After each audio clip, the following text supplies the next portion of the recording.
Muy buenos días, estimados hermanos de Iglesia Escogidos de Dios. Es para mí un gusto poderlos saludar nuevamente por este medio y en esta mañana quiero, como siempre, eh, hablarles un poco de la palabra del Señor y recordando que nuestro tema principal, hermanos, es restaurando una relación rota.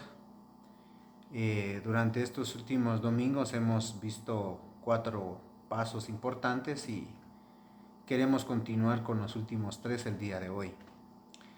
Eh, el primero que vimos nosotros para poder restablecer una relación rota hermanos, es que, lo primero es ir a buscar la presencia del Señor y exponerle nuestra situación en el cual pues nos vemos afectados con una persona o con varias personas. Amén.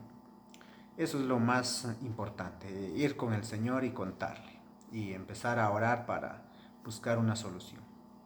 Luego, hermano, es el segundo paso es tomar nosotros la iniciativa de buscar una solución, no esperar que hayan intermediarios o que existan jueces, ¿verdad? Para poder arreglar una situación o resolver un conflicto. No, no hay necesidad de eso. Yo creo que lo importante es que nosotros tomemos el primer paso para resolver estas situaciones. Luego también, hermanos, venimos con un tercer paso que es simpatizar con las demás personas, ponernos en, en reconocer los sentimientos de las otras personas para poder entenderlos y asimismo también que haya la posibilidad, hermanos, de entender por qué quizá existen ciertas molestias y quizá tal vez también yo tengo que poner de mi parte, hermanos, para que yo también caiga bien con los demás, ¿verdad? Por otro lado, también, hermanos, está un punto bien importante que es, confesemos parte de lo que, yo soy parte de ese conflicto, que confiese yo lo que realmente quizá estoy haciendo mal para poder no afectar a los demás, ¿verdad, hermanos? Eso es bien importante reconocerlo y eso nos cuesta. Pero en esta mañana vamos nosotros a continuar viendo 3 pasos más y para ello, hermanos, yo quiero que primero veamos lo que es las Sagradas Escrituras y quiero que invitarlo, hermano, a que usted busque ahí en su casa, eh, en su Biblia, hermanos, allá en Proverbios capítulo número 15 y su verso número 1. Amén. Y dice de esta manera la palabra del Señor en el nombre de nuestro Señor Jesucristo. La blanda respuesta quita la ira, mas la palabra áspera hace subir el furor. Y miren, hermanos, el proverbista eh, realmente creo que había logrado ver muchas situaciones, había vivido muchos conflictos y luego de toda su experiencia que él tiene, hermanos, él escribe y nos deja a nosotros como iglesia estos pasajes. La blanda respuesta quita la ira. Miren, hermanos, cuando una persona grita, cuando una persona insulta y usted o yo nos quedamos, solamente reflexionando y no respondemos, hermanos, puede ser que esta persona se calme, porque si reaccionamos a la defensiva y respondemos no solo con una, sino con 2 o 3 o más palabras fuertes que las que nos han mencionado, hermanos, se vuelve más candente la situación y eso complicaría más la situación. Pero el proverbista nos enseña y nos deja los parámetros claros aquí que, una respuesta calmada puede quitar la ira. Eh, y eso es lo que, nosotros necesitamos ir analizando eh, con respecto a nuestro tema de restaurar una relación rota. Siempre habrá situaciones en que, dice uno, no se pueden resolver, pero bien se pueden resolver. Si nosotros queremos y le pedimos al Señor, Él nos va a ayudar.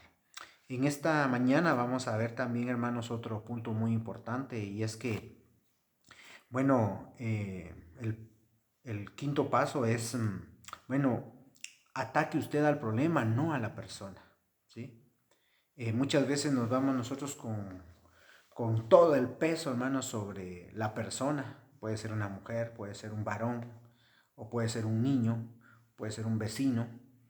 Y nos vamos con tal rigor, hermanos, contra la persona, sin saber, hermanos, que también ellos son vulnerables a las situaciones y se envuelven en esos problemas. Pero muchas veces nosotros nos confundimos y en lugar de atacar el problema en sí, pues atacamos a una persona. Y esa persona lleva el peso, hermanos, de todo nuestro comentario, lleva todo el peso, hermanos, de lo que nosotros hemos dicho o mencionado acerca de la persona, cuando en realidad pues no debemos de buscar culpables. Esa es la verdad, no buscar culpables. Y fíjense, hermanos, que una de las situaciones es que no puede resolver el problema si estamos obsesionados, hermanos, con estar echándole la culpa a alguien. Amén. A veces nos obsesionamos con esto y es nuestra solución y es nuestra salida simplemente echarle la culpa a otra persona y que la otra persona se haga cargo de todo el problema y nosotros nos quedamos libres. Pero no es de esa manera. La palabra del Señor dice que tenemos que escoger dos de estas opciones, o la persona o el problema. Pero lo que la Biblia dice, hermanos, no es que ataquemos a la persona, sino que resolvamos la situación. Y por eso, hermanos, la misma Biblia dice que una respuesta amable neutraliza el enojo, que es lo que acabamos de leer aquí en la escritura, aquí en Proverbios, y, y tenemos que hacerlo de esta manera. Eh, para resolver, hermanos, un conflicto, ¿cómo lo digo? Y eso es tan importante, hermanos, como qué dije. Y hay que entender esto, hermanos, porque muchas veces nos dejamos llevar por lo que otra persona dice. Es que me contaron, que usted dijo, que usted hizo, y hermanos, esas situaciones de chisme, pues nos lleva a atacar a las personas y no al problema. Y fíjense que ahorita me viene a la mente, hermanos, en este estudio que entre los años 80 para abajo un poquito, y en los años 80 y casi 90, hubo una guerra, le llamaban la Guerra Fría entre los Estados Unidos y Rusia. ¿Y qué pasaba, hermanos?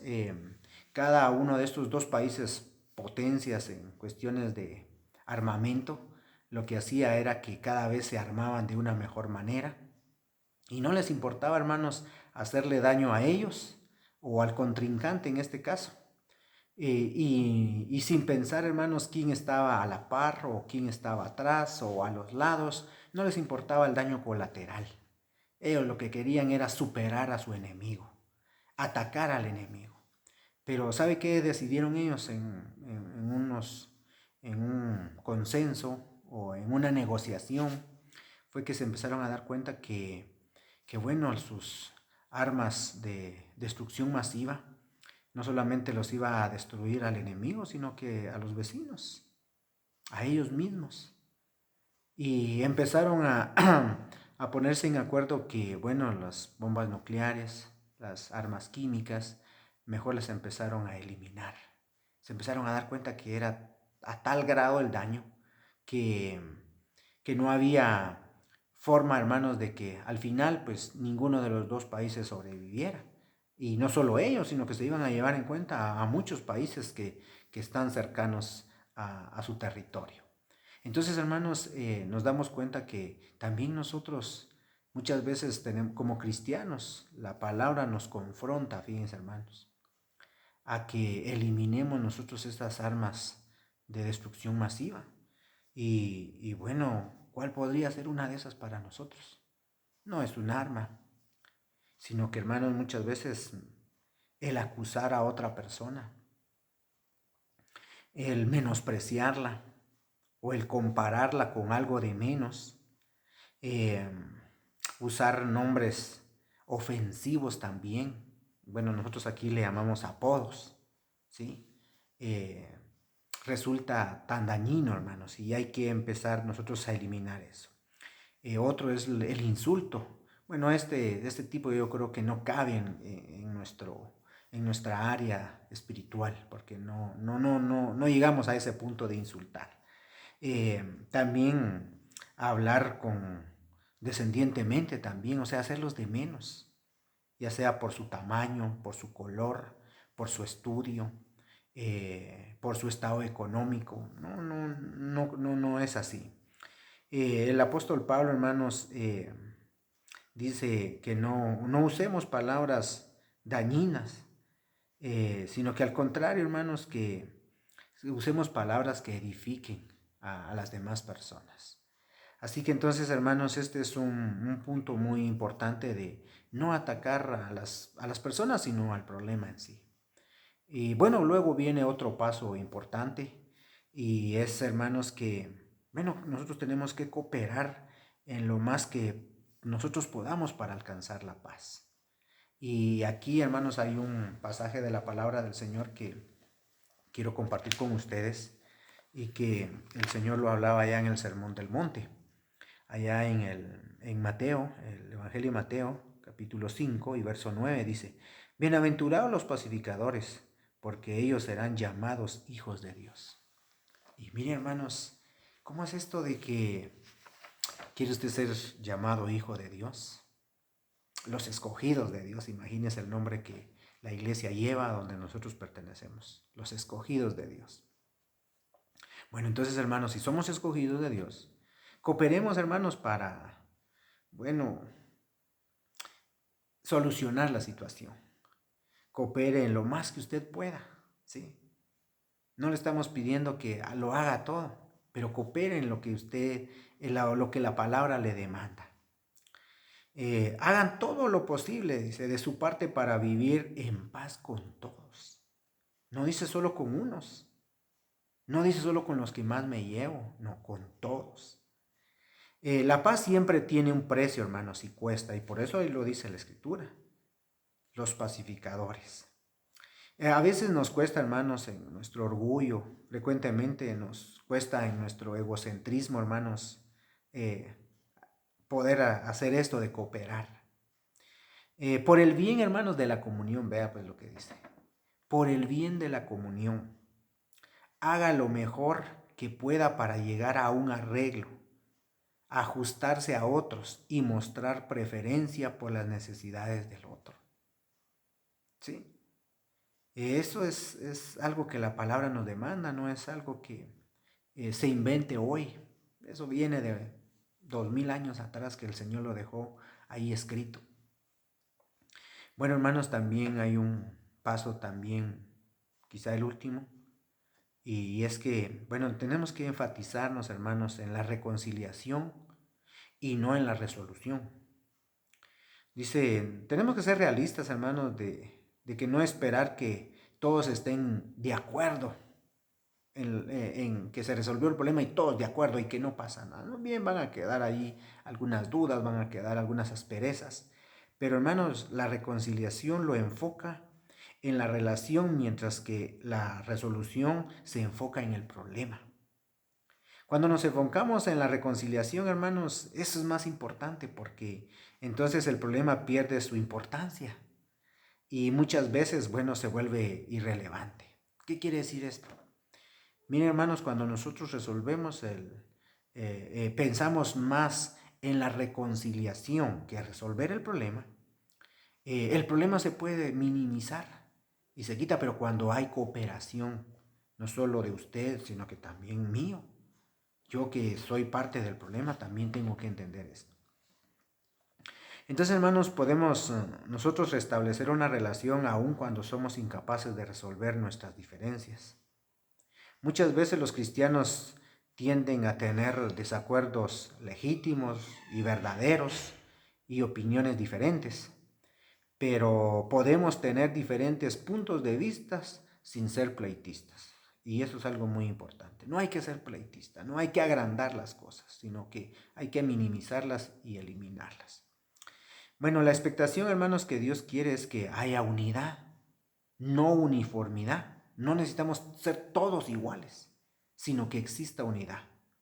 Porque unidad, hermanos, en la unidad, hermanos, hay diferentes caracteres, diferentes tamaños, diferentes formas, pero todos están unidos en un mismo acuerdo. No dice que todos en la unidad tienen que ser iguales. Y eso es algo bien importante.